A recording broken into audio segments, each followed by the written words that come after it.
106.1 FM, COPE Fuerteventura, la mañana.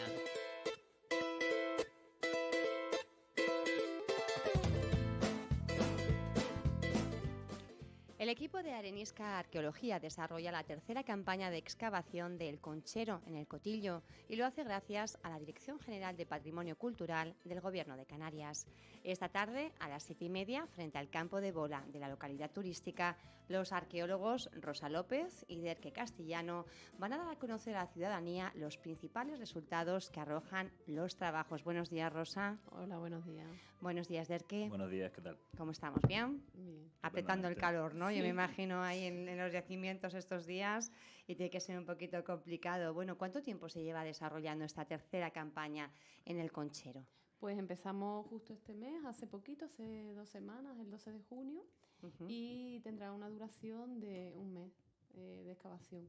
Es un yacimiento delicado que hay que excavar muy minuciosamente, entonces requiere unos trabajos muy detenidos. Entonces, un mes de excavación da para bastante y los resultados están siendo fantásticos. Estamos hablando de resultados, pero ¿qué es lo que dicen esos vestigios de hace tanto tiempo? Hablamos de la época prehispánica, los concheros, ¿no? Situamos ahí. Sí, bueno, los concheros pueden tener reutilización también en época histórica, pero en concreto este en el que estamos trabajando sí estaba catalogado en la Carta Arqueológica, es un yacimiento aborigen, pre-europeo, y gracias a una datación que tuvimos el primer año, que la verdad que tuvimos bastante suerte, porque en realidad el objetivo era evaluar en qué estado estaba el yacimiento, dimos con una datación muy interesante del siglo IV. Sí, bueno, la datación pues nos salió 300 y pico de la era y claro, pues estamos en una datación muy antigua, ¿no? Ahora mismo en Fuerteventura no hay ninguna datación que se remonte tan atrás, estamos hablando de que ¿Y prácticamente... de qué estamos hablando? ¿Qué utensilio o qué resto? Estamos hablando de un fuego, en este caso tenemos un fuego grande, una plataforma que está, digamos, estaba delimitada por una serie de piedras y tenemos una potencia como de unos 30 centímetros de cenizas, o sea que ahí se estuvo haciendo fuego continuado durante muchísimo tiempo.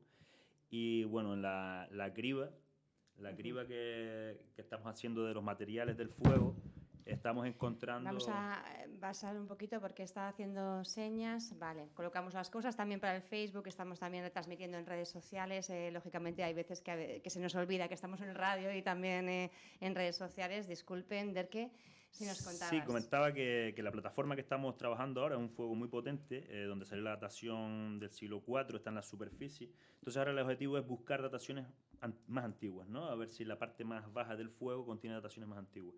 Estamos sacando mucha espina de pescado, estamos identificando pues vértebras de morenas, lo que son las bocas de las viejas, que son muy fáciles de identificar.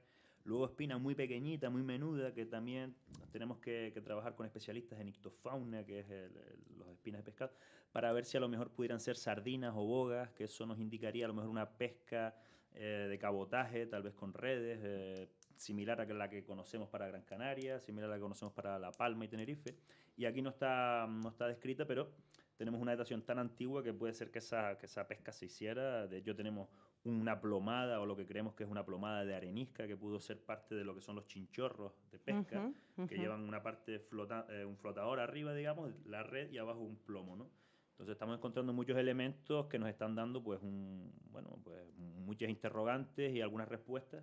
Como siempre en una excavación, las interrogantes suelen ser más que las respuestas, pero sí que nos estamos remontando a un periodo muy antiguo y es pues muy potente el yacimiento, ¿no? Es un yacimiento muy potente. Tenemos que, sí me gustaría recordar que no estamos solo en un conchero, que aunque se dice conchero, un conchero es el lugar donde se procesa el marisco y se tira el desperdicio. Normalmente lo encontramos en los yacimientos. Lo digo también de cara a personas que puedan caminar, que hay muchos yacimientos que no están catalogados en la isla. Los concheros son montañas, normalmente de lapas, mejillón, pero en concreto el yacimiento en el que estamos es también un lugar de hábitat. Hay mucho material doméstico, cerámica, lítico, restos de hueso de cabra, que fue uno de los que se dató, que apareció en este fuego que comenta mi compañero, y se mandó a datar a los laboratorios de Miami, ¿no? Entonces, claro, estamos hablando de un poblado realmente, no solo un sitio donde se procesó el marisco. Esto tiene también su complejidad porque no existen restos estructurales, restos de muros de esas casas, que de las personas que habitaron en el siglo IV allí, ¿no? ¿Por qué? Porque hay una reutilización continuada, pues, de las casas históricas que hay en el entorno, de las zonas de gavia y incluso, pues, en el propio Cotillo, en el Cotillo, ¿no? Entonces nos encontramos los negativos de esas piedras, con lo cual dificulta aún más la interpretación, ¿no? Un yacimiento muy particular y complejo, ¿no? De excavar y de interpretar también. Sí, se encuentra en la zona, el yacimiento se llama Punta del Mallorquín, se encuentra en la zona de los Llanos de la Manta, que están al sur del pueblo de Cotillo, cerca de Piedra Playa. Y el yacimiento está ahí también ubicado porque hay un aljibe, se llama de hecho la cueva del aljibe, el topónimo, y ese aljibe probablemente es lo que hace que el yacimiento se edifique en esa zona, o sea, se asienten los majos en esa zona, porque tenían agua cerca, el recurso del agua es súper importante y donde hay agua, pues te asientas ahí, ¿no? Y en este caso, pues se asentaron ahí, probablemente una de las causas es el agua. Y como decía Rosa, la reutilización en este llano es un sitio donde no hay mucha piedra, la piedra más bien escasea, es una zona de calice, de arcilla, no hay piedra, ¿no? Para hacer construcciones. Y probablemente la piedra que en su momento, si estamos hablando de un yacimiento que tenemos una datación del siglo IV, podemos estar hablando de que en ese momento se estaba utilizando ese espacio.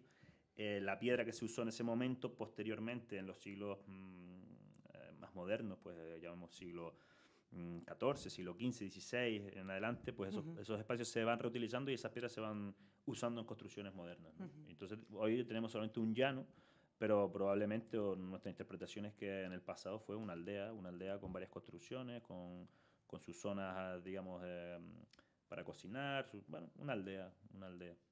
Sí, bien es verdad que tiene abundante material malacológico, ¿no? Que es lapa y sobre todo mejillones. O sea, que el principal producto, la principal funcionalidad del poblado fue el marisqueo y que probablemente, igual que pasa en otras islas, hay un excedente que permite que ese marisco sea llevado, una vez que se seca y se procesa, sea llevado a los poblados de interior, ¿no?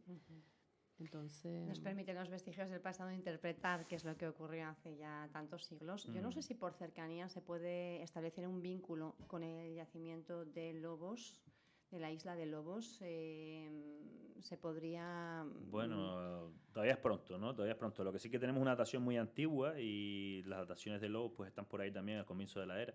Entonces, pues podemos plantear que son casi coetáneas, ¿no? Son casi coetáneos en su momento.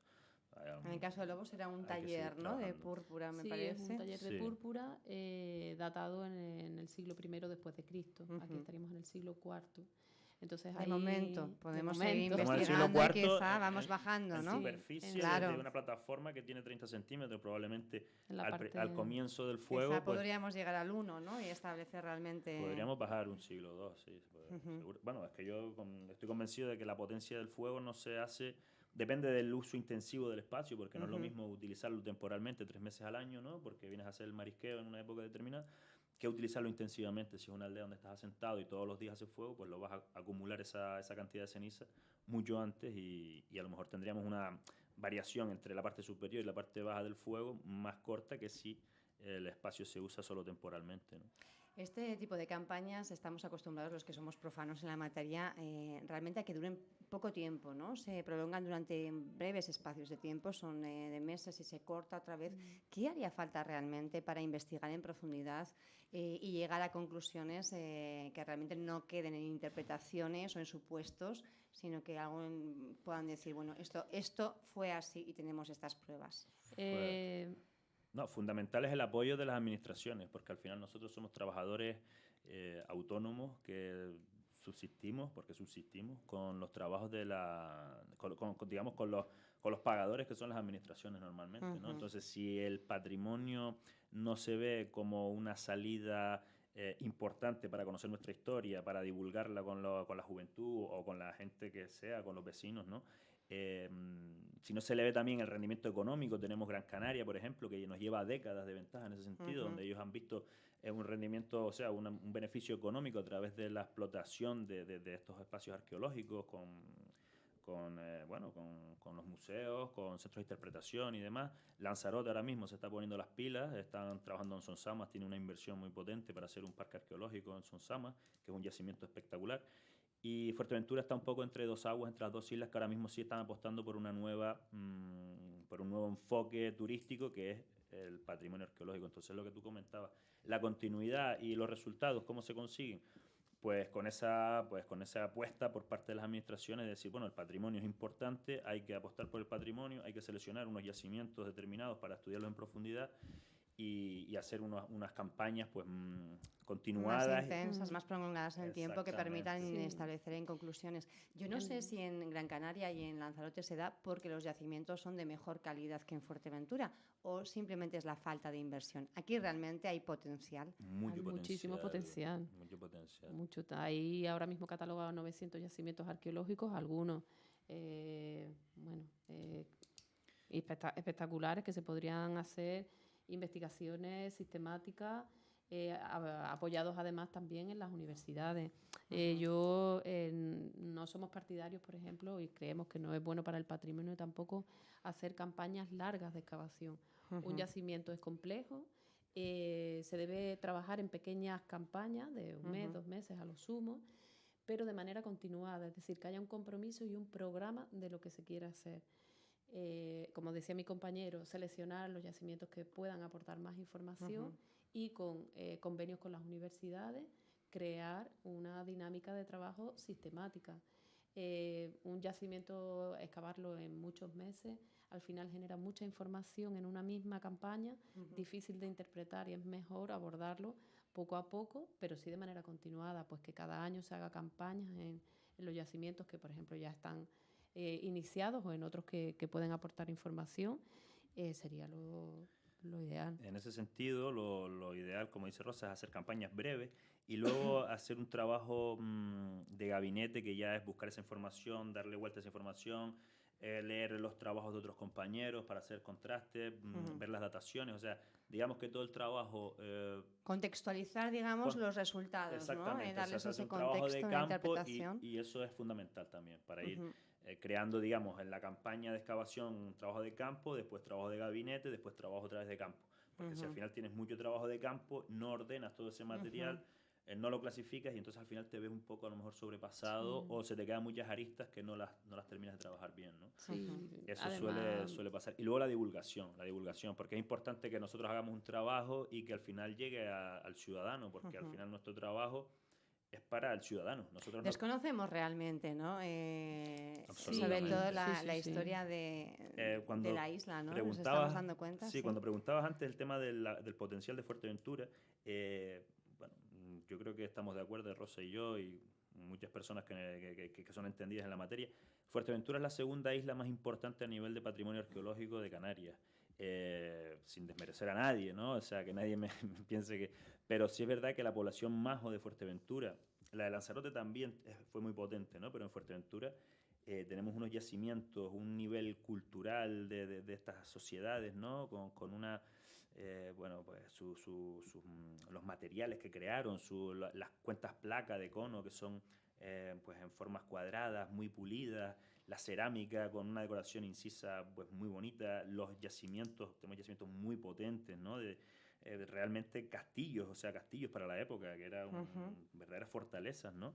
Y tenemos un potencial arqueológico que desconocemos. Entonces, como volviendo otra vez un poco a lo que comentábamos antes, si no hay una apuesta por parte de las administraciones de decir, oye, tenemos un patrimonio importante, hay que explotarlo, porque además, desgraciado o afortunadamente, siempre se ve el rédito económico en explotarlo, ¿no? Parece que hace falta, ¿no? Que el motor económico se engrase para poder al final impulsar diferentes iniciativas. Pero bueno, si al final a través de introducirlo dentro del sistema productivo, pues puede llegar a buen puerto y realizar estas excavaciones, yo creo que bienvenidas sean, ¿no? Hace falta un cambio yo creo que hace falta un cambio de modelo turístico, ¿no? El modelo turístico de sol, todo incluido, tiene los días contados. Tiene los días contados porque la gente cada vez va a buscar algo más. La gente se está yendo otra vez a los países con destino que cultural. les ofrecen, Claro. bueno, lo que pasa que también con los destinos competidores directos, ahora tenemos un programa de turismo precisamente, están viendo que no podemos competir lógicamente en precios, porque Claro. tampoco los derechos salariales de los trabajadores son los Sí. mismos en unos países Bueno, que en pero otros, lógicamente. También hay que eso habría que Ujú. mirarlo bien, porque hay que ver también quién se lleva el dinero de una Ujú. empresa poderosa que tiene Ujú. los hoteles, ¿no? O sea, una empresa hostelera se lleva unos beneficios que a lo Ujú. mejor no los repartiría de la misma manera. O sea, no sé Ahora si lo me explico. analizaremos también, bueno, los tour operadores, Eso es ¿no? Que al complejo, final ¿no? tienen bastante más margen de beneficio cuando los turistas se van a un sitio que se van a otro. Pero Claro, bueno, pero- esto lo dejaremos Aún- para la siguiente hora, si no les Aún importa. así, es un campo que Pero- interesa. Nosotros Ujú. allí en el Conchero hay muchos turistas que van a surfear Ujú. o personas que van a pasear por la mañana, a correr, que se paran, que preguntan. Con la Cueva de Villaverde, por ejemplo, tuvimos el Ahora, ujú, ejemplo, ujú. que la gente se interesó, fue a las charlas, todo el mundo, las visitas guiadas, las puertas abiertas, las jornadas de puertas abiertas, hubo muchísima afluencia de público. O sea, el interés existe, la arqueología y la historia interesa tanto a las personas que vivimos aquí como a los Ujú. turistas que vienen de paso. Y sin duda que es un plus de calidad a lo que es el destino, ¿no? Cuando un destino Claro. puede vender no solo playas, sino su propia historia, sus Claro. propias tradiciones. Ahora estamos intentando, conectar, ¿no? El sector primario con la gastronomía, con el turismo y hacer al final todo un paquete, digamos, integral, Y ¿no? es un turismo de Lo hace- calidad, eso es. que es lo que yo creo que se tiene que Ujú. buscar, ¿no? Que es un turismo que consume más, que sale de los hoteles, y bueno, que es un turismo que consume Ujú. gastronomía, consume cultura, y al final yo creo que es el modelo turístico que deberíamos de... Pero bueno, no es el tema que vinimos a hablar hoy, ¿no? No, vamos a hablar, sí me gustaría saber en qué punto está la cueva de Villaverde, a la que hacías mención, Rosa. Yo creo que es uno de los yacimientos también más importantes. Creo que estos tres son los que más interés suscitan, o hay más importantes en la isla. Ahí hemos hablado de Lobos, hablábamos del Conchero, ahora de Villaverde. No sé si hay alguno más que ustedes destacarían. Bueno, decían que hay más de 900 datados, con lo cual el nivel Hay un es... patrimonio Sí, hay- brutal. Estamos Ujú. hablando de que esta gente, los majos vivieron aquí pues 1400 años, Ujú. al menos 1400 años. O sea, Ujú. llevan aquí viviendo casi 1000 años más de lo que lleva la sociedad después de la conquista. Ujú. Entonces, tenemos que hacernos una idea de la cantidad de aldeas que construyeron, aldeas que se abandonaron en el mismo proceso del Ujú. mismo poblamiento de esta cultura, ¿no? O sea, Ujú. 1 milenio y medio prácticamente estuvieron aquí, eso es mucho tiempo. Ujú.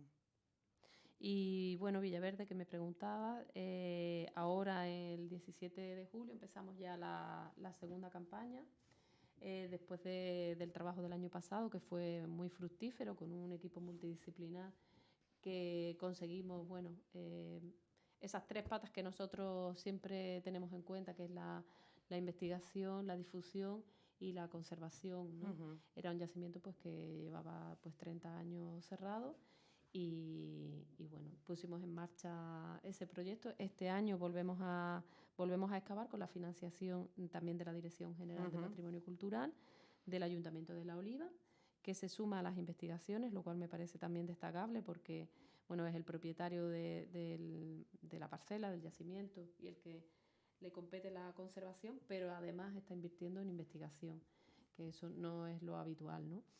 Además, también la Dirección General, el Gobierno de Canarias, financia un documental sobre las excavaciones y sobre el yacimiento en sí, sobre la arqueología, en definitiva, de Fuerteventura. ¿Qué nos dice la cueva de Villaverde, con lo que hemos ido encontrando? Bueno, pues la Cueva de Villaverde es un poblado de referencia que estuvo ocupado desde por lo menos el siglo III, aunque vamos ahí reconstruyendo un poco la historia, ¿no?, de la cueva, y que esa cueva determinó que esas personas decidieran ocupar este espacio de Villaverde hace muchísimo. O sea, estamos hablando de un poblamiento como en el Conchero muy, muy antiguo. ¿Qué pasó con la cueva de Villaverde? Que nos quedan muestras de cómo ese poblamiento fue evolucionando o fue cambiando a lo largo de los siglos hasta que los individuos se pudieron, unos individuos, un adulto y un infantil, se enterraron en el siglo XII. Pues desde el siglo III hasta el siglo XII en esa cueva pasó mucho, ¿no? Y sobre todo al exterior, que lo desconocemos todavía, que uno de los objetivos de este año es delimitar bien hasta dónde tenemos el yacimiento. Y bueno, planteamos también la posibilidad de que haya otra entrada a la cueva, aún desconocida, que es otro de los objetivos que nos planteamos para este año y creemos que es fundamental porque estaríamos hablando de que el yacimiento está intacto, inédito y tal y como se lo encontraron la otra parte en el año 79. O sea que Muchos con años mucha ha ilusión. sido, claro, han sido mucho Sí, tiempo además haya habido sin un trabajar parón, ahí. haya habido un Más de parón 30 años, decían. sí, y bueno, y gracias a Rosa que un día nos dijo Ernesto Martín, un amigo, y a mí nos dijo, vamos a ver esta cueva y tal. Y bueno, yo había pasado por ahí ¿Cómo son las cosas, eh? mil veces, había pasado por ahí y había visto la lona y sabía que existía una cueva, yo creo que como la mayoría de la gente, ¿no? Una cueva, la cueva Villaverde, una lona. Ahí ves una lona como una especie de invernadero, pero no sabía lo que había, no sabía lo que había. Y bueno, un día fuimos, entramos y con Carlos Vera, ¿no? Que fue un poco el que nos hizo ahí ¿Esto cuándo fue? la cobertura. ¿A qué año nos remontamos, Pues, Rosa? 3 años ya, puede 3 ser, años, 3 así. años, 2, 3 años, Sí, sí. Fue a raíz también de unas charlas que nos propuso dar Raíz del Pueblo, que siempre está ahí involucrada en el patrimonio de la oliva y de la isla en general, ¿no? Y entonces nos proponía, mira, se van a abarcar todas las etapas históricas menos la aborigen, que casi nunca estamos ahí siempre como faltos, ¿no? de trabajo y de información. Realmente falta hacer un trabajo porque la información está. Claro, Sí, hay que leerla. y claro, nos preguntaban qué yacimiento del municipio de La Oliva, porque era en torno al municipio, destacarían, podrían trabajar, y dijimos, la cueva de Villaverde. La cueva de Villaverde dio una información valiosísima que es de referencia, pero no solo en Fuerteventura, sino para la investigación de Canarias. En el año 79 hasta el año 88 se hicieron 6 campañas de excavación. Entonces empezamos a trabajar sobre el tema y luego, pues gracias a la Dirección General también, que vio la potencialidad y la necesidad de recuperar un lugar abandonado durante 30 años. Un bien de interés un cultural bien de interés también, cultural, hay que que es un decirlo, BIC. que es un BIC y que estaba abandonado, y hay que decirlo también, estaba plagado de ratas y cucarachas, que era lo que encontramos el día que entramos a la cueva después de un abandono probablemente de casi 4 décadas, 3 décadas, que no 35 años. que no se entraba a esa cueva, ¿no? Sí. Y entonces, pues, Sí, el estado además lamentable. ¿Qué siente uno pues mucha emoción. cuando es de aquí y de repente dice, uy, pues gracias Rosa, vamos a descubrir esa tela verde que está colgando ahí, vamos a ver qué hay, y de repente se empieza y es consciente de lo que guardan las entrañas de la tierra en esa zona? Es muy emocionante. No sé, nosotros que vivimos esto con esa sensibilidad, pues entrar en un espacio que estuvo poblado durante tantos siglos, donde tenemos material impresionante, las montañas de material. Siempre hablamos de que en Fuerteventura no hay potencia estratigráfica, ¿no? Que no hay, digamos, suelos con muchos restos de gran potencia, ¿no? Pero sí que lo hay. Lo que pasa es que esta gente, pues muchas veces eran trogloditas que vivían en las cavernas, que vivían en sus cuevas y tal, entonces generan ese sedimento, lo generan dentro de las cuevas o en las entradas, ¿no? En este caso, pues la cueva, por ejemplo, yo estoy seguro que fue un núcleo importante, social y cultural de la población majo durante muchísimo tiempo, como comentaba Rosa, y luego pues aparecen estos muertos, ¿no? Probablemente, o una de las interpretaciones es el abandono progresivo de la cueva a medida que va habiendo una presión foránea pues esclavista, ¿no? Que vienen a buscar por aquí a las poblaciones majos de Lanzarote y Fuerteventura principalmente, y los vienen a hacer batidas para llevarse a las personas a venderlas como esclavos. Tenemos siempre como el concepto, ¿no? El redescubrimiento, los normandos, le canarien, o no, supuestamente Lancelot Malocel, tal, que llega por aquí en 1200. No hay ningún redescubrimiento, o sea, a Canarias se llevaba viniendo los mallorquines, los andaluces, muchísimo tiempo, los berberiscos, por supuesto, también, ¿no? Muchísimo tiempo, probablemente a partir del siglo X, tal vez, siglo IX incluso, ¿no? O sea, que simplemente, bueno, que se recoja en los escritos una cosa y que se haya redescubierto, pues eso a mí me parece que no sería correcto. Y lo que decías, pues la emoción de entrar en estos espacios y empezar a trabajarlos y encontrar materiales inéditos, cosas que tenemos en la cueva. Hay muchas cosas que todavía hay que trabajarlas, hay que estudiar esos materiales, como decíamos antes, ¿no? El proceso de campaña y después el proceso de estudio de los materiales, pero hay cosas que yo creo que van a sorprender y bueno, no vamos a adelantar acontecimientos porque hay que ser cautos Bueno, siempre. los llamaremos para seguir un poquito a ver cómo va la evolución y conociendo los resultados, lógicamente. Encantado de que nos den... Con toda esta información, usted decía, Der, que era una sociedad, una civilización como muy potente, ¿no? Por no sé, la intensidad o la seriedad con la que hacían los trabajos o Los restos laboriosos. Los restos materiales. materiales hablan de no sé qué es. de una ¿Cómo? sociedad compleja. Compleja, pero ¿cómo sería? O sea, ¿cómo eran? ¿Cómo se organizaban los majos de entonces? Aparte de lo que es el marisqueo, ¿no? Hablábamos del conchero. ¿Qué otras actividades? ¿A qué otras actividades se dedicaban? Principalmente era una sociedad pastoril, se Ujú. dedicaban al pastoreo. Probablemente eran especialistas, según tenemos, por ejemplo, en las crónicas de Le Canarién, eran especialistas en quesos, hacían quesos, y probablemente eran bastante parecidos a los quesos que hacían nuestras abuelas hasta hace poco, o incluso las ganaderías que hoy utilizan, pues la cereta, la pinta y demás. Tenemos pintas en yacimientos que nos hablan de que hacían quesos parecidos a los que hacemos hoy, por ejemplo. Sus joyas, los materiales que decoraban sus cuerpos, pues son muy complejos, ¿no? Luego hay materiales que no son perecederos, como pueden ser los cueros o vegetaciones hechas, o sea, tejidos hechos con vegetación o materiales de este tipo, que no sobreviven al tiempo, ¿no? Pero las cosas que han sobrevivido al tiempo, que son las cerámicas y que son las joyas, las decoraciones, los colgantes y demás, nos están hablando de un pueblo muy complejo. ¿Cómo se organizaban? Bueno, pues un pueblo pastoril, trashumante, tendrían sus aldeas, digamos, habitadas, algunas aldeas grandes habitadas durante periodos largos, y después tendrían pequeños, digamos, aldeas secundarias donde iban a hacer pastoreo en determinadas épocas del año. Luego probablemente las aldeas grandes se quedaba, digamos, las personas mayores, los niños, las mujeres haciendo sus tareas. Sabemos que en la cultura amasís las mujeres pues hacen la cerámica, hacen los telares, hacen todos estos trabajos, y el hombre pues se dedica un poco a la recolección del marisqueo, la pesca, el pastoreo y demás, ¿no?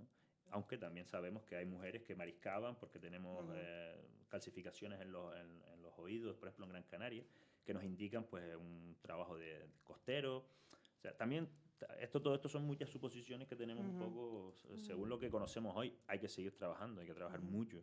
Digamos que no hemos recorrido sino Sí, 2 falta pasos. muchísima investigación y en esta línea nosotros sí queremos sentar las bases para crear una manera de trabajar en Fuerteventura concreta, ¿no? En colaboración directa con las universidades y, por ejemplo, este año, y también que sirva para los alumnos, para la formación de los alumnos, que es muy importante porque luego durante la carrera es verdad que los alumnos no tienen las suficientes prácticas y como todos los trabajos, pero en arqueología más hay un trabajo de campo.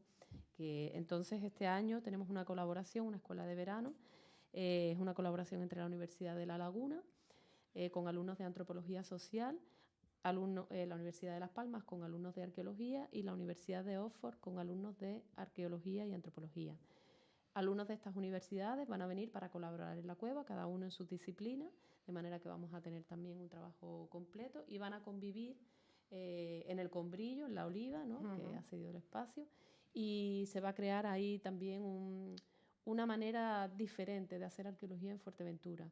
Vamos a tener a especialistas de las distintas universidades, sobre todo de la Universidad de Las Palmas, investigadores sobre restos de carbón, antracología, carpología, restos de semillas, bioantropología, donde se van a estudiar los restos óseos, se va a hacer ADN de los individuos que se excavaron en el 79 y que hemos datado ahora, ¿no? Entonces, para nosotros también es ilusionante porque es un proyecto que nos permite crear una manera de trabajar que a Fuerteventura pues siempre le falta. Proyectos de investigación, proyectos sistemáticos, Multidisciplinares. serios, multidisciplinares, donde se abarca tanto investigación, difusión. Bueno, el año pasado se creó la página web www.yacimientocuevadevillaverde.org, donde pueden ver todos los trabajos que hicimos el año pasado con entrevistas a cada especialista por los compañeros de Pastorcillo Film, que son los que van a hacer el documental también este año, y crear un modus operandi en la arqueología de Fuerteventura, que es fundamental. O sea, hace muchísimos años que universidades no vienen a excavar a Fuerteventura. En Fuerteventura han venido a excavar, se vino a excavar en su momento durante campañas, luego se abandonaron y no ha habido una continuidad, lo cual pues también impide que la investigación avance. Estamos hablando de datos que a veces no remitimos a las crónicas porque no se ha trabajado lo suficiente ni se ha investigado lo suficiente. Para esto las administraciones son fundamentales. Si las administraciones no creen en su patrimonio, no podemos pretender que luego personas vayan a un yacimiento a rayar un grabado o que vayan a un yacimiento y no sepan que aquello es antiguo, que son cerámicas, qué importancia, qué valor tienen. Entonces no podemos luego exigir a la sociedad algo que desde las administraciones que no se difunde, que no se... Se están poniendo un poco las pilas, les pregunto, en este aspecto, porque conocíamos, bueno, pues a raíz también de ese estudio, ¿no?, que se ha llevado a cabo también, pues viendo los vestigios de lo que fueron las batallas de Tamasite y del Cuchillete, que se verán próximamente, no solo en el documental, que ya tuvimos ocasión de ver, sino también en el Museo de la Simona. Dentro de poco también se va a abrir el Museo Arqueológico en Betancuria. ¿Hay una apuesta o todavía...? Estamos en ello. Yo creo que estamos en ello, porque hay que aplaudir, y hay que decirlo. Miguel Ángel Clavijo ha apostado muchísimo por el patrimonio de Fuerteventura y por la historia de Fuerteventura en estos últimos años. Y hablamos del director general de Cultura. Sí, el director general del Patrimonio Cultural del Gobierno de Canarias. Miguel Ángel, la verdad que en ese sentido pues ha demostrado, pues él es profesor de universidad, profesor de historia, también ha sido arqueólogo, entonces pues esas inquietudes pues se han reflejado también en el trabajo que ha hecho con nosotros, y apostando también por el patrimonio de Fuerteventura y dándonos esa posibilidad de empezar a caminar un poquito, porque como decía antes, nosotros no podemos vender nuestros proyectos a una empresa o sea, nosotros tenemos que trabajar con la dirección, con el gobierno de Canarias, con los cabildos, con los ayuntamientos, porque al final somos trabajadores municipales, podemos decir, o sea, somos trabajadores del patrimonio. Están manejando un patrimonio que es de todos, ¿no? La titularidad, digamos, que es pública, es general, ¿no? Lógicamente las administraciones tienen que estar involucradas, porque son las garantías de que eso, bueno, pues esté bien conservado y que... Exactamente, son las que dan, digamos, la posibilidad de que las personas como nosotros que trabajamos en este campo pues podamos subsistir, vuelvo a repetir, y disfrutar, porque además lo hacemos con una pasión desmedida. Y bueno, lo sabemos porque las horas no existen para nosotros, horas extras o cualquier tema de pero ¿qué es eso, nos da igual. ¿Qué es eso? Horas extras, ¿no? Eso sí, algo me suena de algo, pero no sé. Sí, en esa línea también, y bueno, agradeciendo también a la Dirección General, ha apostado mucho también por el tema de la educación, ¿no?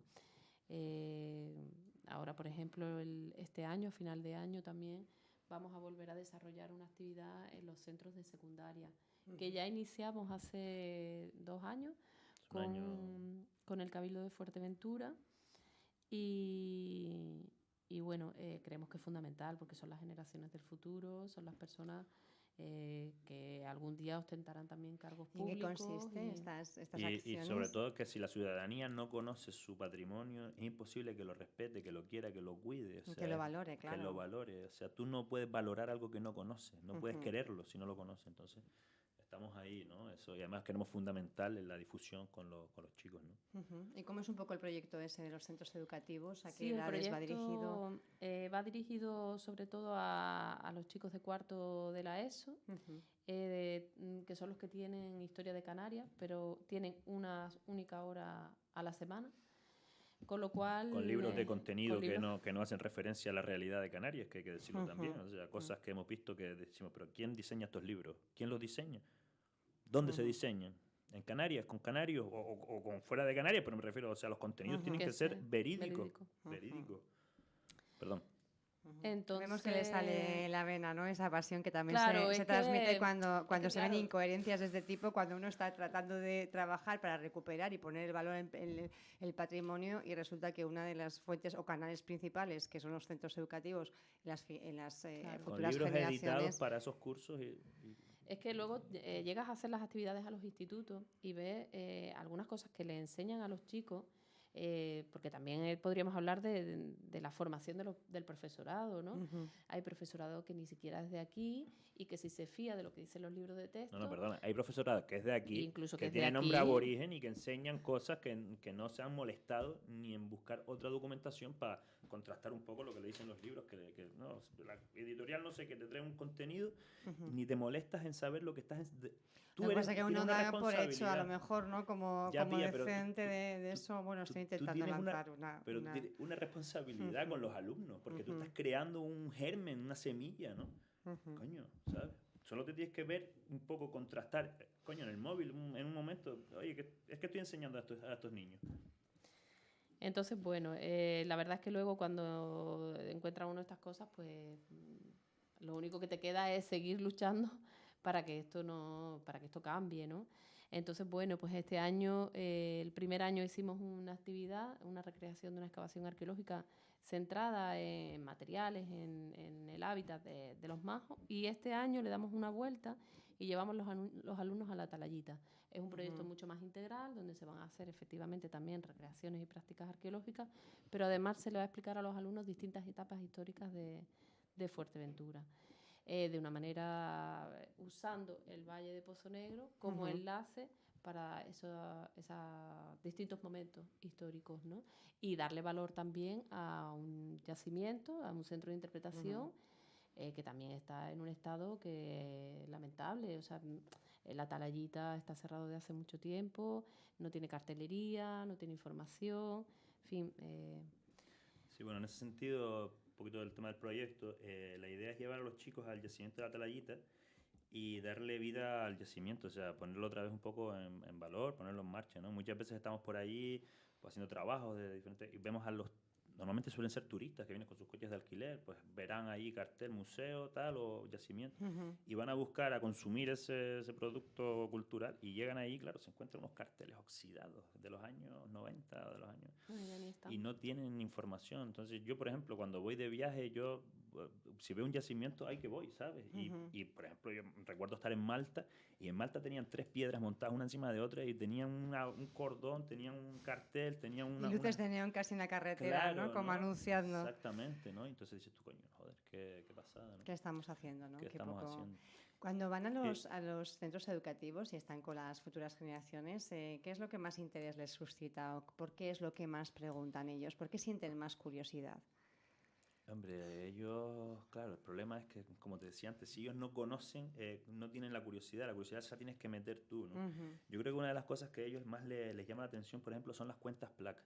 Las cuentas placas son, como decía antes, son de cono, de conchas marinas y tal, y son pues perfectamente cuadradas, son polígonos cuadrados, perforados y tal, y los ves y son llamativos, te llama la atención. Ahí tengo uno en el cuello, son estas cuentitas, ¿vale? Son así, ¿no? Entonces a los niños les llama la atención porque dicen, coño, eso es algo, coño, pues joder, es complejo, no es coger una lapa hacia un agujero y colgártela, es coger un cacharro, pulirlo, trabajarlo, o sea, darle una un forma. taller, ¿no? Luego la cerámica también les llama mucho la atención, la morfología de la cerámica, la decoración cerámica. La alimentación también, ¿no? También. Cuando le enseñan los huesos de cabra, ¿no? Les explica, pues, realmente no es... Y hay un gran desconocimiento y no saben que algunas cosas pues están heredadas. No sabían ni siquiera por qué el gentilicio de majorero, de dónde viene el gentilicio de majorero. Una cosa que les llama mucho la atención son los topónimos. Cuando les digo, ¿ustedes conocen alguna palabra aborigen? No. ¿Dónde vives tú? No, en Tiscamanita. Es una palabra aborigen. Claro. Otro poblado que les suena a ustedes raro. Tesejerague, aborigen. Tehuate, otra palabra majo también. O sea, son palabras que convivimos con ellas todos los días y ni siquiera sabemos de dónde vienen. Pues vienen de unos pobladores que estuvieron aquí 1400 años, ¿no? Y dejaron cientos de topónimos en el territorio que muchas veces los chavales no saben ni siquiera que vienen de ahí. Ni se lo han planteado, ni nadie les ha dicho, ¿tú sabes que esta montaña que se llama Tindaya tiene un nombre que viene de tal? O esta montaña que se llama... Entonces eso pues a ellos les llama mucho la atención. Dices, coño, hostia, ¿sabes? De repente les enseñas cómo... Les atan cabos, ¿no? Y dicen, ¿cómo es esto, no? Coño, todos los nombres, Triquivijate, no sé qué, todos esos nombres raros que son de unas poblaciones que estuvieron aquí. Eso les llama mucho la atención, por ejemplo. Y lo que decíamos antes del recorrido en la Atalayita, el proyecto es llevar a los niños, enseñarles por una parte la parte prehispánica del poblado, y luego tenemos un interesante elemento ahí en la zona, que es el castillo de Riche Roig, que aparece en las crónicas de Le Canarien, y que supuestamente lo construye Jean de Betancourt en la primera fase de la colonización, o en el caso de Fuerteventura, bueno, de la conquista. Y es muy interesante porque tendríamos la fase de prehispánica, la fase de colonización en ese castillo, contándole un poco toda la historia que envuelve al castillo y demás en las crónicas, y luego la fase de los siglos posteriores, que Pozo Negro fue un puerto muy importante, ¿vale? En los siglos XVI, XVII, fue un pueblo con bastante importancia, de importación y exportación, porque se traía la mercancía muchas veces hacia el interior, hacia la Antigua, Betancuria incluso, tal. Y tenemos, pues, para hablar de la cal, que es otro patrimonio brutal que está olvidado, ¿no? Las caleras y la cal, la barrilla, por ejemplo, también, ¿no? Para hacer jabón, para hacer sosa cáustica. Bueno, el ganado, o sea, que hay muchos elementos y de modo que tenemos como 3 periodos temporales para explicar a los chavales, pues, la parte antes de la conquista, el periodo de la conquista, y las sociedades post-conquista y la economía que tenían nuestros abuelos, ¿no? Hace poco tiempo, 2 siglos, ¿vale? Es un poco el recorrido de la historia. La verdad que es una pena, ¿no? Saber, bueno, es porque yo les estoy escuchando y la verdad que me está fascinando porque mi cabeza es como que ya se hubiera retrotraído unos cuantos siglos ahí y me parece, bueno, pues alucinante, ¿no? No tener, o no ser conscientes. Yo creo que toda sociedad necesita conocer su pasado, lógicamente, ¿no? Y que habría que hacer, pues, un esfuerzo por ponerlo en valor. Hablaban de que van a venir los alumnos a esta escuela de verano. ¿Cuándo los tenemos aquí? ¿Cuánto tiempo? Pues los alumnos de Arqueología de Las Palmas estarán, bueno, todos estarán el mes de agosto. Los alumnos de Arqueología de Las Palmas estarán el mes completo. Y con los alumnos de Oxford y de otras, quizá otras universidades británicas también. ¿Cómo consiguen, a falta de que se involucren en mayor profundidad las administraciones locales y de repente que venga una universidad del prestigio que tiene Oxford a la cueva, pues resulta un poco chocante, ¿no? Pues al final, no lo sé, vas tirando de hilos, de gente que vas conociendo. En Fuerteventura hay profesionales magníficos que a veces pensamos que hay que traer a gente de fuera como para... por ejemplo, una profesora colaboradora de Oxford, antropóloga social, vive en el Cotillo y fue a raíz de conocerla, de hablar, de pensar que en Fuerteventura y por esa herencia que tenemos de esa etapa aborigen, ¿no? en la época histórica, incluso ahora, ¿no? El tema de los quesos y cómo se había transmitido esa información, que sería un sitio muy interesante para conjugar las dos disciplinas, arqueología y antropología, antropología social en este caso, ¿no? Porque hay una parte de los alumnos que van a hacer prácticas de antropología social donde pues se habla de qué significan las cuevas en el imaginario colectivo, en la población, el hallazgo de la cueva. Entonces, a raíz de... que es vital, lógicamente, esa perspectiva para conocer cómo era la sociedad, ¿no? Claro, entonces, bueno, pues a raíz de ir conociendo a personas, ¿no? que viven aquí y que son muy buenos profesionales, pues uno va creando un equipo, que aunque cada uno trabajamos nuestras cosas, pero en esto nos hemos unido para crear un proyecto potente, ¿no? Y luego también hay que decir que muchas veces nos infravaloramos, o sea...